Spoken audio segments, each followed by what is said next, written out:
आप सभी संगठन से जुड़े साथियों का मैं धन्यवाद करता हूँ। साथ ही आप सब जो है कि जान लीजिए और आप सबको बता देता हूँ कि अब जो है कि काम हम लोगों का जो पूरी तरह सफल हो चुका है। अब इसमें जो बड़ी रुकावट थी उसको हम लोगों ने दूर करने में कामयाबी प्राप्त कर ली है और जो है प्रधानमंत्री इसको मंजूरी दे चुके हैं और इसका गजट नोटिफिकेशन सिर्फ कागजी खानापूर्ति होना बाकी है। कागजी खानापूर्ति जो ही हो जाएगा हम आपको जो है कि खुद आपको बता देंगे कि कागजी खानापूर्ति अब हो चुका है और प्रधानमंत्री नरेंद्र मोदी ने एप्स 95 पेंशन की राशि को बढ़ा दिया है। तो नमस्कार देश के तमाम सीनियर सिटीजन ईपीएस 95 के पेंशनर्स, आप लोगों के लिए बड़ी खुशखबरी, बड़ी राहत की खबर। आपका मांग मंजूर करने का लिखित आश्वासन प्रधानमंत्री नरेंद्र मोदी के नेतृत्व में सीबीटी के द्वारा जो है कि दिया गया है और कमांडर अशोक रावत को पत्र प्राप्त हुआ है। उसके तत्काल बाद तमाम चर्चाओं के ऊपर जो है कि अपना बयान जो है कि श्रम एवं रोजगार मंत्री मनसुख मांडवीय ने दिए हैं। इससे जो है कि पूरा का पूरा जो है कि संशय क्लियर हो गया है कि ईपीएस 95 के पेंशन की राशि कितनी बढ़ेगी, मेडिकल फैसिलिटीज के लिए क्या क्या सुविधा, जिसमें जो है कि पहले कहा गया आयुष्मान कार्ड से जोड़ा जाएगा, अब कहा गया है कि बीमा योजना के तहत तमाम प्राइवेट हॉस्पिटलों में इलाज का जो है कि भुगतान करेगी सरकार। और साथ ही साथ जो है कि महंगाई भत्ता को पेंशन से जोड़ने पर जो संशय बना हुआ था वह क्लियर हो चुका है और तमाम बातों को लेकर श्रम एवं रोजगार मंत्री मनसुख मांडविया के द्वारा मीडिया ब्रीफिंग के दौरान सारी बातों को जो है कि स्पष्ट तरीके से रखा गया है। तो कुल मिलाकर जो है कि दिवाली और छठ के अवसर पर ईपीएस 95 पेंशन धारकों के लिए बड़ी खुशखबरी हम लेकर आए हैं। खबर हम आज आपको दिखाने जा रहे हैं। खबर शुरू करें उससे पहले आपसे अनुरोध है कि चैनल को सब्सक्राइब कीजिए या नहीं कीजिए, लेकिन वीडियो को लाइक जरूर कर दीजिए, क्योंकि यह आपके भविष्य की सवाल है और आप ही से जुड़ा हुआ जो है कि मुद्दा है। तो सलाह को मानते हुए वीडियो को लाइक कीजिएगा। तो मनसुख मांडविया जी ने क्या कहा है, जो कि श्रम एवं रोजगार मंत्री हैं केंद्र सरकार में, उन्होंने कहा है, मेरे प्रिय साथियों, आज का दिन देश के उन करोड़ों वृद्ध श्रमिक भाइयों बहनों के नाम है जिन्होंने अपने पसीने से देश की नींव को मजबूत किया। आज जब मैं ईपीएस 95 पेंशनधारियों के प्रतिनिधियों से मिला तो मैं उनके चेहरे पर देश के विकास में योगदान का गर्व भी देखा और उन्होंने भविष्य को लेकर चिंता की झलक भी दिखाई। मैं उन्हें विश्वास दिलाना चाहता हूं कि मोदी सरकार उनकी हर चिंता को दूर करने के लिए प्रतिबद्ध है। यह श्रम एवं रोजगार मंत्री मनसुख मांडविया को हम कोट कर रहे हैं, उन्हीं का बयान आपको बता रहे हैं। उन्होंने आगे कहा, हमारी सरकार ने शुरुआत से ही यह सिद्धांत अपनाया है, जो व्यक्ति देश की सेवा करता है उसके बुजुर्ग होने पर उसका जीवन सम्मानजनक होना चाहिए।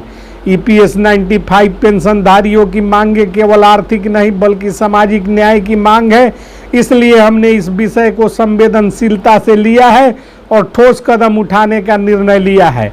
कल की सीबीटी की बैठक केंद्रीय न्यासी मंडल के सदस्यों ने ईपीएस 95 पेंशन में वृद्धि, चिकित्सा सुविधा विस्तार और महंगाई भत्ते का प्रावधान किया है। आगे जो है कि हम आपको श्रम एवं रोजगार मंत्री मनसुख मांडविया जी का बयान भी सुनवाने जा रहे हैं।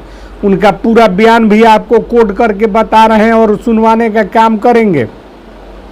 आपको भरोसा दिलाना चाहता हूं कि सभी बिंदुओं पर सहमति बनने के बाद अंतिम चरण में मामला है। ईपीएस 95 पेंशनधारियों का यह पत्र जो मुझे सौंपा गया था, यह मांग पत्र नहीं था, यह जो है कि देश के करोड़ों वरिष्ठ नागरिकों की भावनाओं का दस्तावेज था। मैंने इसके जवाब में पत्र कमांडर अशोक रावत को सौंप दिया है, जिसमें ईपीएस 95 पेंशन वृद्धि, मेडिकल सुविधा और महंगाई भत्ते पर सरकार का पूरा जो है कि एजेंडा स्पष्ट है। और इस कड़ी में जो है कि कमांडर अशोक रावत की नेतृत्व वाली एनएसी को पूरी तरह से जानकारी मुहैया किया गया है कि ईपीएस 95 पेंशन की राशि वृद्धि, मेडिकल फैसिलिटीज पति पत्नी को देने और जो है कि महंगाई भत्ता को उच्च पेंशन से जोड़ने के साथ साथ तमाम त्रिसूत्री और 4 सूत्री मांगों को मंजूर कर लिया गया है। हम समझते हैं कि 1000 रुपये की वर्तमान में पेंशन की राशि किसी का जीवन यापन करना इसमें जो है कि बहुत मुश्किल है, इसलिए हमने सीबीटी में प्रस्ताव रखा है कि न्यूनतम पेंशन 7500 प्रति माह कर दी जाए और इसके साथ ही मेडिकल फैसिलिटीज तथा महंगाई भत्ता डीए भी जोड़ा जाए। यह कदम केवल आर्थिक राहत नहीं बल्कि उन लोगों के आत्मसम्मान को पुनः स्थापित करेगा जिन्होंने देश के उद्योगों, परिवहन, शिक्षा, बैंकिंग कई क्षेत्रों में दशकों तक योगदान दिया। मैंने अधिकारियों को स्पष्ट निर्देश दिया है कि EPS 95 पेंशन योजना में कोई तकनीकी प्रशासनिक अड़चन शेष न रहे। हर पेंशनर को उसका अधिकार सीधे बैंक खाते में मिले। हमारी बैठक में यह भी प्रस्तावित किया गया है कि पेंशनरों के लिए विशेष EPS सुरक्षा योजना बनाई जाए जिसके तहत पति पत्नी दोनों को सरकारी और मुफ्त चिकित्सा निजी अस्पतालों में आंशिक छूट का लाभ दिया जाए। EPS पेंशन और भविष्य में महंगाई जोड़ने की दिशा में कदम उठाए जा रहे हैं और जो है कि इसे जब भी महंगाई दर बढ़ेगी पेंशन में स्वतः वृद्धि होगा। यह एक अस्थायी समाधान होगा ताकि भविष्य में बार बार आंदोलन और आवेदन की आवश्यकता नहीं पड़े। EPS 95 पेंशनधारियों के प्रतिदिन दल में बैठक और भावनात्मक शब्दों में अपनी बातों को रखे हैं और उन्होंने कहा है कि मंत्री जी, हमने देश को अपनी जवानी दी है, अब देश हमसे अपना दायित्व तो निभाए और मैं उनसे यही कहना चाहता हूं कि आपका सम्मान इस सरकार की जिम्मेदारी है।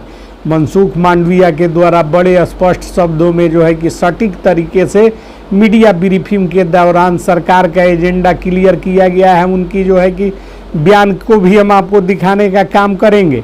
प्रधानमंत्री नरेंद्र मोदी के बारे में उन्होंने कहा है कि स्पष्ट निर्देश दिए हैं कि किसी वरिष्ठ नागरिक की उपेक्षा यानी कि अनदेखी नहीं हो और अनदेखी का सामना करना नहीं पड़े। मोदी जी ने स्वयं कई बैठकों में EPS 95 पेंशनरों के स्थिति की समीक्षा की है। उन्होंने कहा है कि यह केवल पेंशन नहीं, हमारे श्रम वीरों का सम्मान है।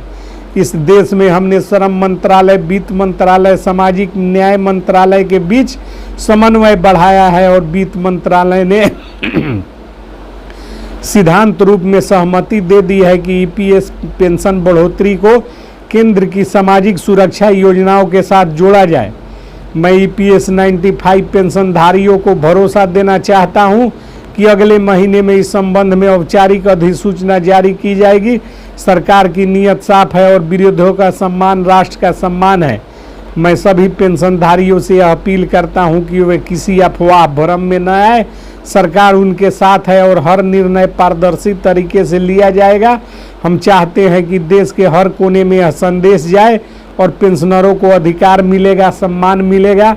यह सारी बातें श्रम एवं रोजगार मंत्री मनसुख मांडविया के द्वारा पेंशनरों को लेकर कही गई है। मनसुख मांडविया ने सरकार का एजेंडा क्लियर किया है, उनका बयान भी हम आपको दिखा रहे हैं। उन्होंने कहा कि EPS 95 पेंशन केवल एक योजना नहीं बल्कि उस पीढ़ी का प्रतीक है जिसने भारत को आज भारत बनाया। उनका जीवन सम्मानित हो, यही हमारी प्रतिबद्धता है। उन्होंने कहा कि हम वचन देते हैं कि बहुत जल्द आप सभी को पेंशन वृद्धि, मेडिकल सुविधा, महंगाई भत्ता का लाभ मिलेगा। आपका विश्वास हमारी शक्ति है और इस शक्ति से हम एक सशक्त और संवेदनशील आत्मनिर्भर भारत का निर्माण करेंगे। तो इस प्रकार श्रम एवं रोजगार मंत्री मनसुख मांडविया ने मीडिया ब्रीफिंग करके जो है कि तमाम चीज़ों को जो पत्र कमांडर अशोक रावत जी को सौंपा गया है उसके सहित पेंशन वृद्धि आदि पर सरकार का रुख स्पष्ट किया है। तो चैनल को सब्सक्राइब कीजिए या न कीजिए, वीडियो को लाइक जरूर कीजिए क्योंकि आपके भविष्य से जुड़ी हुई बहुत ही जिम्मेवारी पूर्ण बातें इस वीडियो